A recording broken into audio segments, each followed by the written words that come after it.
What would you think if your family member went hiking with 8 others only to never return? What if your family member was found partially undressed and spread out from their fellow hikers? What if even your own government was telling you it was a natural disaster? Today we are going to take a deep dive into the Dyatlov Pass incident. My question to you is, what do you think happened to these 9 skiers? Just to set the scene, I should talk about the global standings during that time. It was 1959, and these hikers all belonged to the Soviet Union. And the Soviet Union was in the midst of a Cold War with primarily other superpower, the US. Now, Russia is known for having tons of mountain ranges, tundra ranges, dense forests, and just a bunch of other landscapes. Russia's humongous. The setting of this incident is actually one of these rural mountains. During September in the year 1959, 9 young and confident adventurers, skiers, and climbers/hikers decided that they wanted to climb and ski down the Ural Mountains. The leader of this group was actually a man named Igor Dyatlov, which is, I believe, how the whole incident got his name, because he was the leader of said group. And there was 8 others following him. Now, these mountains during that time of year were caked in ice and snow, which made the mountains that more enticing to the skiers because they wanted to ski down it, they wanted to climb it, and they weren't just going to stop there. They were planning a whole type of cross-country type of exploration with each other, and this was just their first stop. Most of these adventurers were uni students, but all of them were experienced mountaineers. No one was an amateur. So with that, they went off hiking and climbing. However, they were never seen again, at least not alive. Now, as far as where they ultimately wanted to end up, they wanted to end up in a place called Mount Orotin, which is about 4,000 feet high, or 4,000 feet above sea level, however you want to call it. So seemingly, in order to get there safely and within a reasonable time, they set up shelter in a region called Dead Mountain, which is about 3,600 feet high. During this time when they were hiking, the weather was particularly nasty.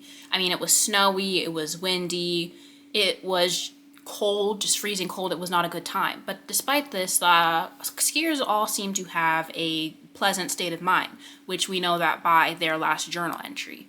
However, we don't know anything for sure after this journal entry. This is the last thing we know about their spirits, their ultimate location. We know nothing after this. Over the next 3 months, all 9 of these adventurers' bodies would be found sporadically spread out from under trees to in ravines. One of the saddest parts about that is most of the bodies that were found were within 6 miles of their ultimate location. They were all found in different states of undress, missing skis, shoes, articles of clothing, which, keep in mind, during this time, it was like negative 30 degrees. So the fact that they were all found in differing states of undress was very alarming. 6 of the victims died to hypothermia, while the other 3 died to various injuries.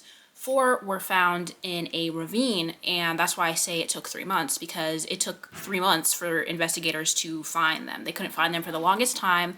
However, they did find them in a ravine. 3 were found spread out from a cedar tree, and the other 2 were found under said cedar tree. I don't know if it was the same cedar tree, but 2 were found under probably different cedar trees. However, the 2 found under trees were actually found with both hands burned.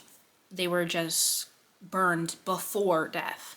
Now, investigators found no seeming signs of a struggle, but they also found no seeming signs of animal intervention, which really confused them. Now, as I said, none of these deaths were ever attributed to somebody. It was just ruled as a natural compelling force was the cause of their death. And this is mostly because the Soviet Union that were investigating this, they couldn't find a clear person to blame for these hikers' tragedy. So since they couldn't find a clear source of blame, they just ruled it under that. This investigation went in and went out very quickly. This was especially alarming to some because, as I said before, they were all found in various stages of undress. However, with hypothermia, it is very common for people, victims of hypothermia, to undress before death. And I believe this is because, and I'm not a doctor or anything, so I may be wrong with this, but I'm pretty sure it's because when you experience hypothermia, your blood vessels get bigger and then they burst inside your body, giving you almost a weird feeling of you burning up from the inside, even though you're freezing and dropping to dangerously low temperatures on the outside and inside of your body. However, that's not it to this incident, which is why I'm referring to it as an incident and not an accident, because many don't believe it was. For starters, there's the victim's badly damaged tent that was found. The tent was specifically described as seemingly cut open.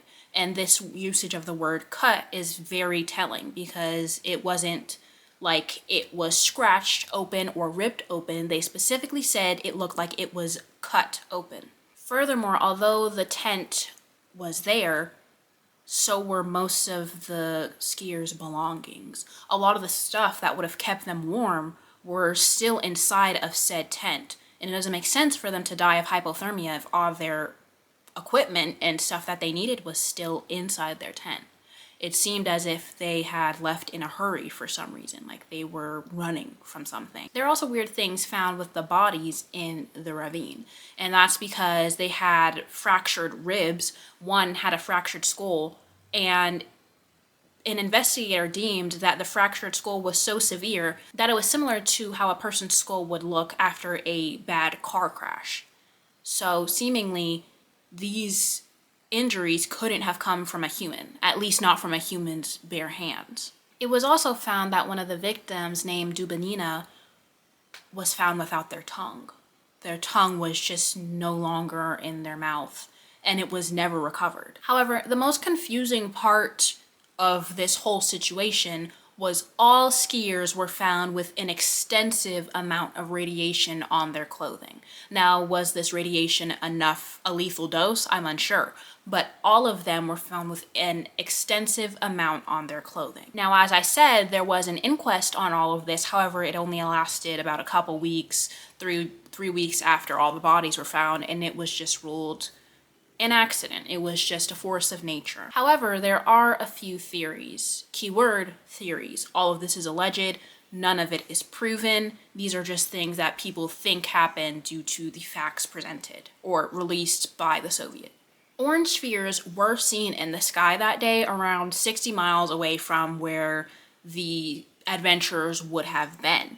And a lot of people think that the Soviets were testing nuclear weapons during this time in that area, and the skiers succumbed to radiation sickness due to this. And remember, this makes sense due to the fact that this was during the Cold War, and the nuclear arms race between the Soviets and the US was fierce during the Cold War. So many believe that they were victims of this, and then the whole thing was just kind of covered up by the Soviet Union, which is why the inquest didn't last very long. Another theory is that a surprise avalanche caught the skiers by surprise, that they were just regularly taking care of their business and an avalanche struck them and they had nothing to protect themselves with.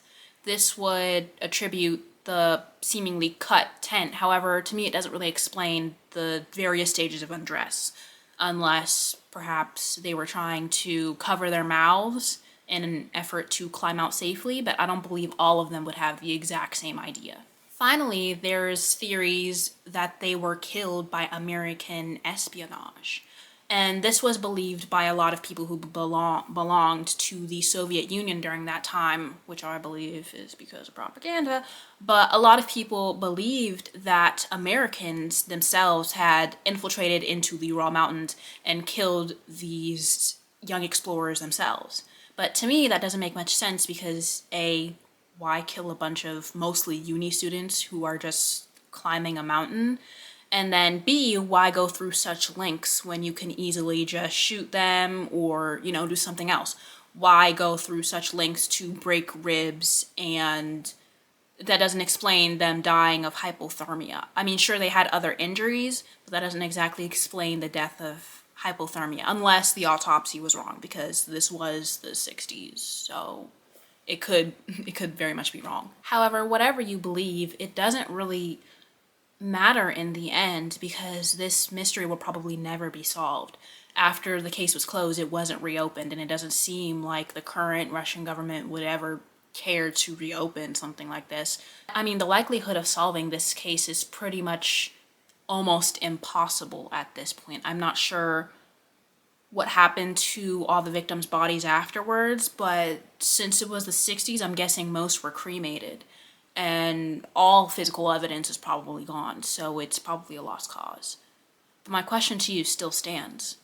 What do you believe happened to these 9 hikers?